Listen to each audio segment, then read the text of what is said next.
Hello everyone, आज हम लोग डिस्कस करेंगे ग्रीन हाउस इफेक्ट के बेसिक कॉन्सेप्ट और उसके सिग्निफिकेंस के बारे में।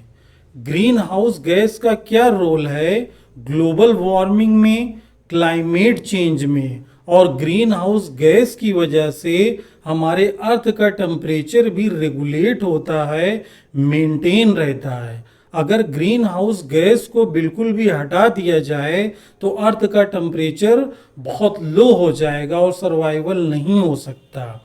तो ग्रीन हाउस गैस का इम्पॉर्टेंस भी है अर्थ के टेम्परेचर को मेंटेन करने में। लेकिन जब इन गैसों की कंसंट्रेशन बढ़ने लगती है, ह्यूमन एक्टिविटी, आपके वाटर पोल्यूशन से, तो उससे क्या होता है कि ये गैस हीट को ट्रैप करती है और अर्थ का टेम्परेचर बढ़ जाता है। तो इसी को हम बोलते हैं ग्रीन हाउस इफेक्ट। ओके, अब हम लोग आते हैं इसके स्टेप्स पर। देखिए, various gases absorb shorter wave and longer wave solar radiation by earth. Okay, shorter और लॉन्गर वेवलेंथ की रेडिएशन को बहुत सारी गैसेस एब्जॉर्ब कर लेती है। फिर नेक्स्ट बेसिक बात करते हैं, ऑल इनकमिंग सोलर रेडिएशन। देखिए, सोलर से जितना रेडिएशन आ रहा है absorb by ozone and oxygen in stratosphere.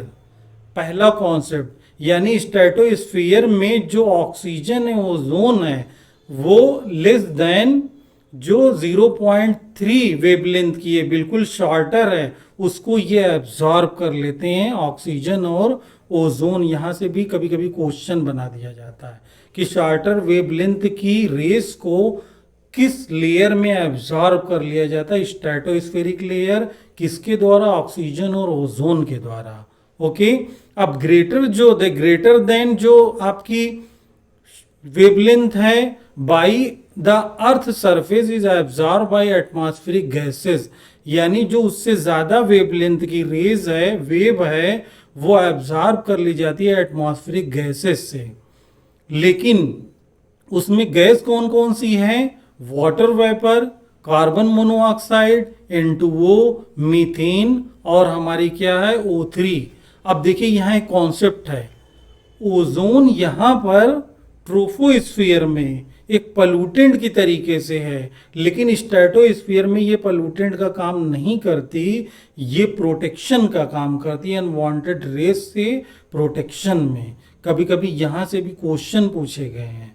Okay, next हम बात करते हैं absorb heat the atmosphere rising earth temperature. अब कहने का मतलब ये है कि इस स्ट्रेटोस्फेरिक रीजन में ह्यूमन की एक्टिविटी से अगर ये तीनों चारों गैस यानी carbon monoxide, methane, water vapour की कंसंट्रेशन बढ़ेगी आपके कहां पर, ट्रोफोस्फीयर में, तो जो रेस सन से आ रही है वो रिफ्लेक्ट नहीं होगी, वहां पास की गैसें जो सरफेस पर हैं अर्थ के, वो एब्जॉर्ब कर लेंगी और हीट जनरेट करती हैं। तो उसलिए वहां पर हीट जनरेट होने से इसी को हम बोलते हैं green house affect. Green house gas की वजह से अर्थ का टेम्परेचर नॉर्मल से ज्यादा हो जाना, it is a green house affect.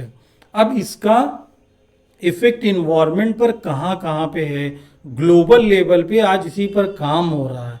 Green house effect को कम करने के लिए एक इंटरनेशनल लेवल पे ऑर्गेनाइजेशन बना था, उसके लिए एक था क्योटो प्रोटोकॉल। ओके, इसका मेन मकसद था ग्रीन हाउस गैस को कैसे कम किया जाए। फिर उसके बाद दूसरा प्रोटोकॉल आया, मॉन्ट्रियल प्रोटोकॉल, कि ओजोन डिप्लीटिंग सब्सटेंसेस को हम कम करें बाय इनोवेशन और टेक्नोलॉजीज से, क्योंकि हमारी नीड भी है एसी, रेफ्रिजरेटर, उसको हम बंद नहीं कर सकते, लेकिन उसकी जगह उसमें कम इमिशन हो सीएफसी का। तो ये सब प्रोटोकॉल को भी आप बहुत ध्यान से प्रिपेयर कर लीजिए।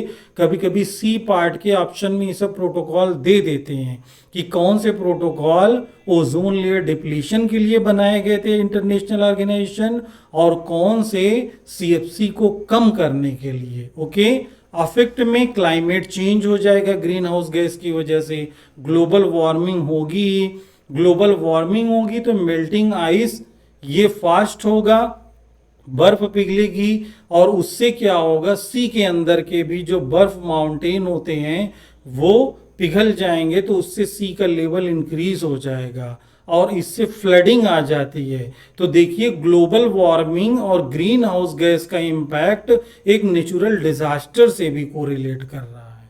ओके, लास्ट पॉइंट यहाँ पे दिया हुआ है कि अर्थ का नेचुरल टेम्परेचर -डिग्री में होता है। अगर ये ग्रीन हाउस गैस ना हो तो बहुत लो डिग्री हो जाएगा टेम्परेचर। तो 15% जो आज टुडे है 15 डिग्री टेम्परेचर, वो ग्रीन हाउस गैस की वजह से।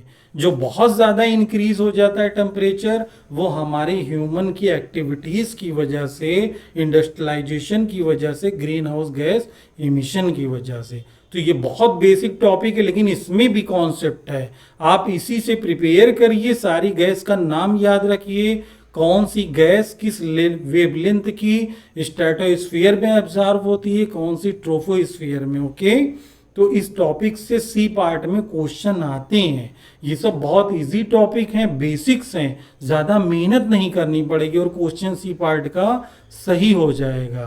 तो जितने भी लेक्चर हैं उससे रेगुलर रिवाइज करिए, अपने कैरियर के लिए लोगों को शेयर करिए, उनके गाइडेंस के लिए, क्योंकि साइंस और अच्छी चीज़ों को सोसाइटी में प्रमोट करना है।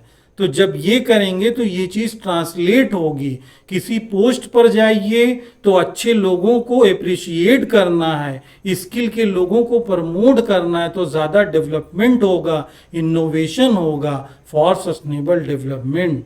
तो आप हमारे चैनल कॉग्निटिव लाइफ साइंसेस को सब्सक्राइब करें, लाइक करें और ज़्यादा से ज़्यादा शेयर करें। और हर टॉपिक के 1-2 ऑब्जेक्टिव क्वेश्चन मेरा सेल्फ क्रिएट किया हुआ, कॉपी पेस्ट नहीं है, उससे आप प्रैक्टिस करिए। CSIR नेट और गेट के एग्जाम में आपको बहुत हेल्प मिलेगी।